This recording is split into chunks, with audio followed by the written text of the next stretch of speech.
In a world where America spends $1.7 trillion chasing air superiority, 7 much smaller nations quietly rewrote the rules of aerial combat. Sweden built a $30 million fighter that can outturn an F-35. Israel, isolated by embargo, created a jet so feared it earned the nickname the Demon. This isn't just the story of 7 small countries that built better warplanes than America.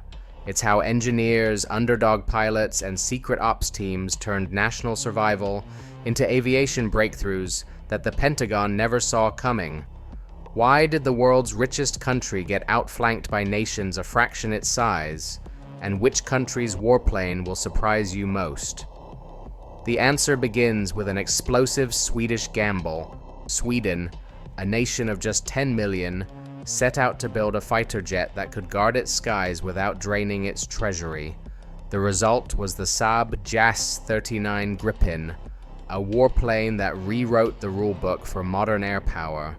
Facing strict budget limits in the 1990s, chief aerodynamicist Göran Wahlström, G-O-H-R-A-N-V-E-L-Strom, and his team at Saab confronted a challenge that would have grounded most Western programs. Instead of scaling back ambition, they engineered a breakthrough, a modular, multi-role fighter that could be serviced by a single mechanic and turned around for a new mission in just 10 minutes. Every part of the Gripen was designed for efficiency: plug-and-play avionics, rugged landing gear for highway operations, and a local supply chain that slashed costs. The Gripen's price tag came in at roughly $30 million per jet, less than a quarter of the F-35's sticker price, and its operating cost, under $5,000 per flight hour, set a new standard for affordability. On the battlefield, the Gripen proved its worth. In multinational exercises like Lion Effort and Red Flag, Swedish pilots used advanced electronic warfare systems and the Meteor beyond visual range missile to outmaneuver and kill higher-profile American jets, including F-16s and FA-18s. The jet's small radar signature and digital flight controls gave it an edge in close-in dogfights, where agility matters more than stealth. After-action reports from these exercises recorded positive kill ratios for the Gripen, with pilots praising its situational awareness and rapid response. But the Gripen's story isn't just about performance, it's about independence. Unlike American jets that require regular software updates and data link keys from the Pentagon, the Gripen gives its operators full control. This autonomy, combined with low costs, turned the Gripen into an export success. 8 countries, including Hungary, the Czech Republic, and Brazil, chose the Swedish fighter over bigger, more expensive American alternatives, often citing the Gripen's flexibility and reliability as decisive factors. From the frozen runways of Scandinavia to the jungles of South America, the Gripen stands as proof that smart engineering can outpace brute spending. But if you think Sweden's gamble was bold, wait until you see what Israel did when the world tried to shut its fighter program down. In 1967, Israel's fighter jet program hit a wall when France, its main supplier, imposed a sudden arms embargo. With Mirage 3 deliveries frozen, the survival of Israel's air force, and perhaps the nation itself, was at stake. The solution would come not from open contracts, but from shadows and secrets. Mossad operatives, working in tandem with the legendary Al Schwimmer and a network of engineers, set out to acquire what was denied. In Switzerland, an engineer named Alfred Frauenknecht risked everything to pass along blueprints and technical data for the Mirage's airframe and systems. By 1971, Frauenknecht was in prison, but the documents were already in Tel Aviv, fueling a new era of Israeli aviation. Instead of simply copying the Mirage, Israeli aircraft industries pushed for a leap forward. The Kfir project centered on swapping the original French engine for the American General Electric J79, the same power plant used in the F-4 Phantom. This upgrade boosted thrust by nearly 20%, transforming the airframe into a true interceptor. Israeli engineers also developed homegrown avionics and weapons integration, tailoring the jet for local needs and rapid upgrades. The Kfir's modular design allowed for quick turnaround on the flight line and flexible mission profiles, traits that would prove critical in the battles to come. The Kfir's combat debut was nothing short of dramatic. In the skies over Lebanon in 1982, Israeli pilots flying Kfirs faced Syrian MiG-21s and MiG-23s in a series of high-stakes dogfights. After-action reports logged a kill ratio as high as 6-1 in Israel's favor, with some pilots claiming even higher numbers. The jet's speed, acceleration, and agility outmatched its adversaries, earning it the nickname the Demon among Arab aircrews. The Kfir's performance in these conflicts cemented its reputation as a world-class fighter born from necessity and ingenuity. But the Kfir story didn't end in Israeli hands. The United States Marine Corps and Navy adopted the jet as the F-21, using it as an aggressor aircraft to train American pilots in dissimilar air combat. The Kfir's export footprint spread to Colombia, Ecuador, and Sri Lanka, where it saw further combat and served as a backbone of local air forces. For a nation of 9 million cut off from its traditional suppliers, Israel had not only kept its air force flying, it had built a warplane that rivaled and, in some roles, surpassed what the world's superpowers could offer. The next chapter will reveal how another isolated country, facing even harsher sanctions, turned clandestine upgrades into a fighter that stunned military analysts across continents. Under the shadow of a United Nations arms embargo in 1977, South Africa's engineers faced a challenge few others dared attempt: modernize a fleet of aging Mirage 3 jets without access to foreign parts or technical support. The solution began in secret workshops where teams led by local avionics specialists and material scientists started stripping the old jets down to their bare frames. Nearly half of each airframe was rebuilt, with composite canards and reinforced wing spars replacing obsolete metal parts. These new surfaces, lighter and stronger than the originals, gave the Cheetah its signature agility in high-G maneuvers. Avionics coders, working with little more than borrowed civilian tech and a handful of smuggled components, developed a digital radar warning system and helmet-mounted sights. The extended nose housed a pulse Doppler radar system, while the cockpit was transformed with a modern head-up display and a Martin Baker Mark 10L ejection seat. Local engineers designed a computer-based flight control system, managing the new elevons and composite surfaces with precision that rivaled Western jets. Swiss front companies and clandestine logistics chains funneled critical parts through Europe and Israel, keeping the upgrade program alive despite constant scrutiny. Combat put the Cheetah's innovations to the test. In the late 1980s, South African pilots flew these jets over Angola, where Cuban MiG-23s patrolled the skies. After-action accounts describe how the Cheetah's advanced jammers and situational awareness allowed SAF crews to evade missile lock-ons and force MiG pilots to break off, surviving encounters that had claimed older aircraft. No Cheetah was lost in these dogfights, and pilots credited the electronic warfare suite and composite agility for their survival. When the embargo ended, the Cheetah's reputation spread beyond Africa.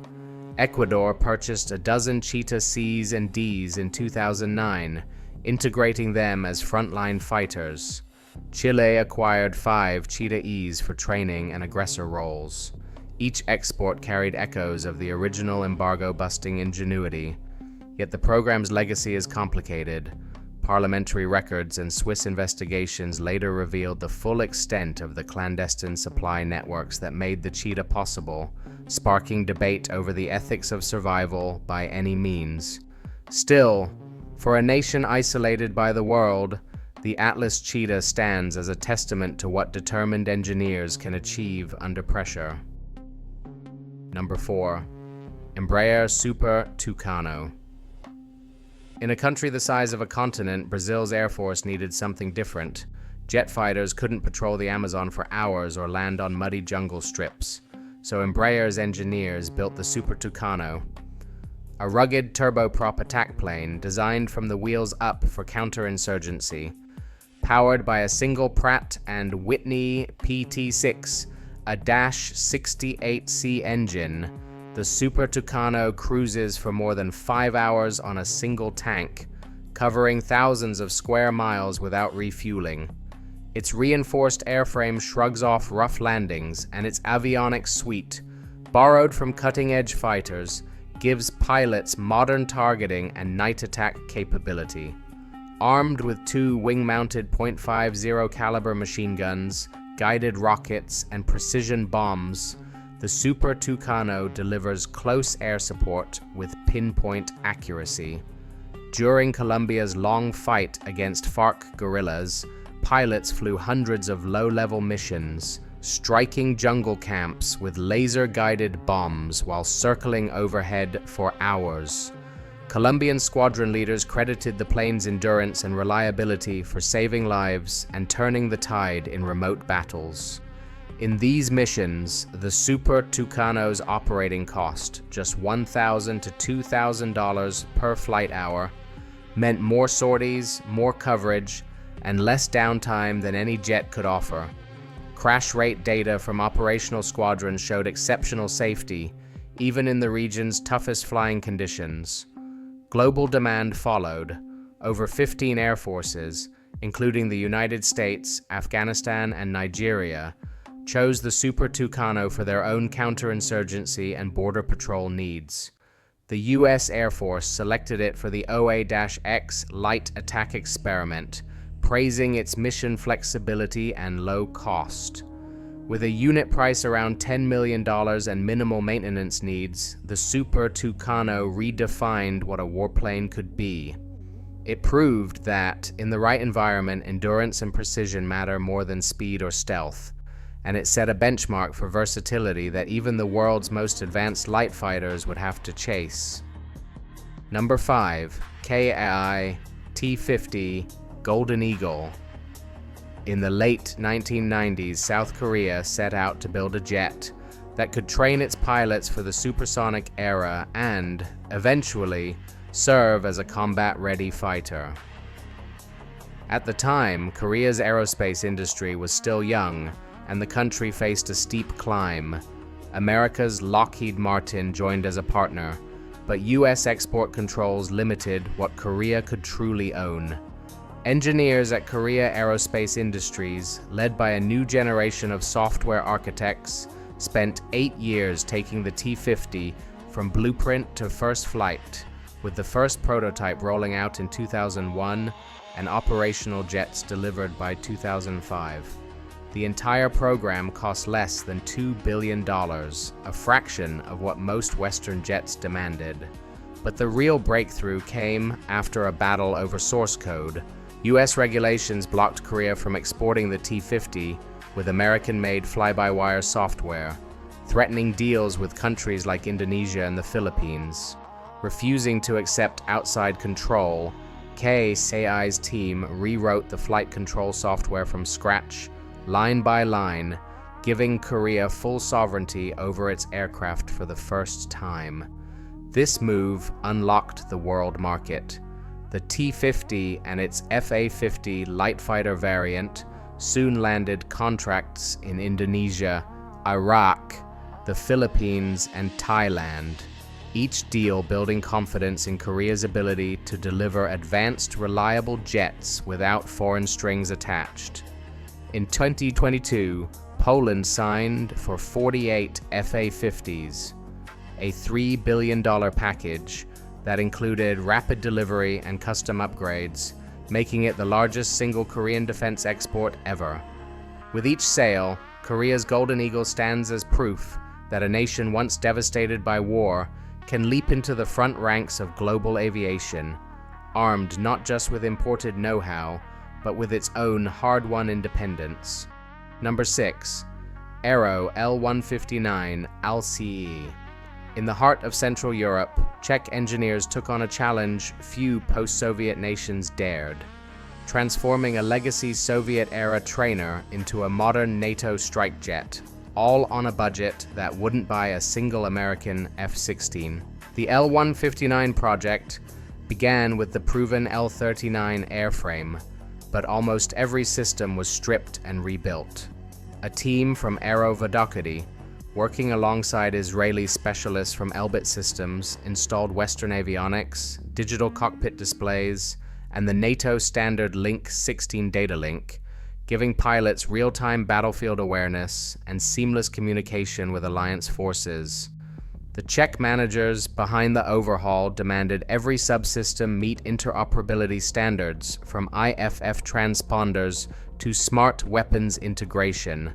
Powered by a single Honeywell F-124 turbofan, the L-159 reaches speeds over 580 miles per hour with the agility to operate from short, rough runways.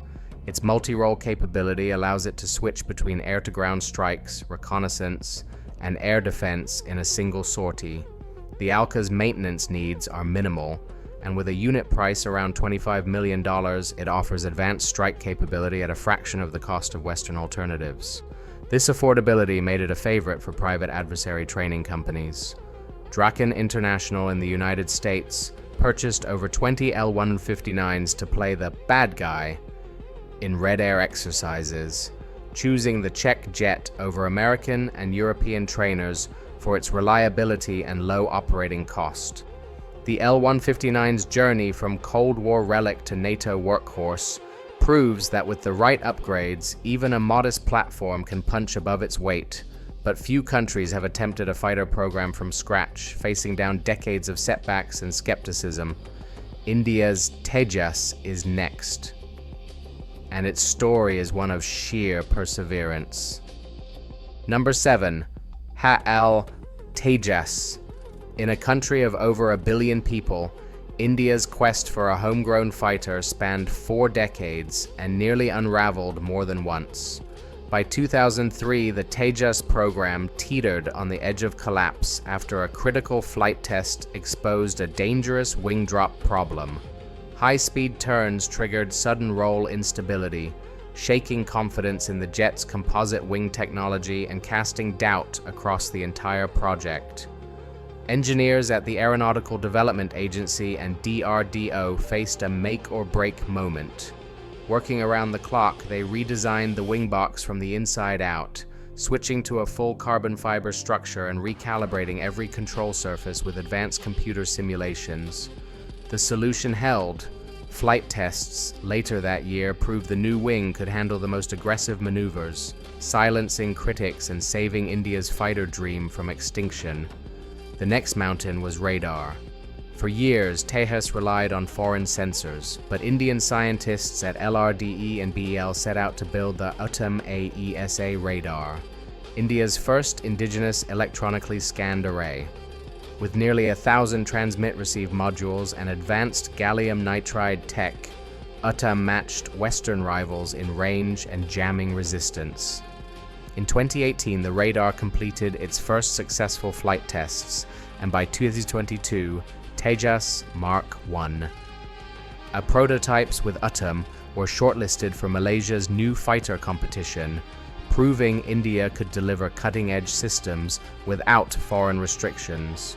The emotional high point came in 2013 when Group Captain Rajiv Kothial took Tejas through an 8G turn, landing the jet and a national ambition in one piece. His flight became a symbol of self-reliance, reversing decades of brain drain as Indian engineers returned home to work on the program. Today, with over 80% indigenous content, Tejas stands as a milestone in India's journey from importer to exporter, a David that refused to give up until it could stand shoulder to shoulder with Goliaths. Sweden's Gripen costs less than 1/5 of an F-35 and has been adopted by 8 countries. Israel's Kfir achieved a 6-to-1 kill ratio in combat, while Brazil's Super Tucano serves over 15 air forces. South Africa, Korea, the Czech Republic, and India all overcame embargoes, sanctions, or resource gaps to create aircraft that met or surpassed Western standards. Declassified government procurement data and Jane's records confirm their cost and export advantages. Yet many operational details remain classified, especially regarding real-world combat outcomes and certain avionics capabilities. These nations prove that limited resources and external pressure often drive the most creative engineering. Today, their designs continue to shape global air power with ongoing upgrades and international sales. The evidence is clear. Small countries, when pushed by necessity, have repeatedly produced warplanes that rival or exceed America's best, both in the air and on the balance sheet.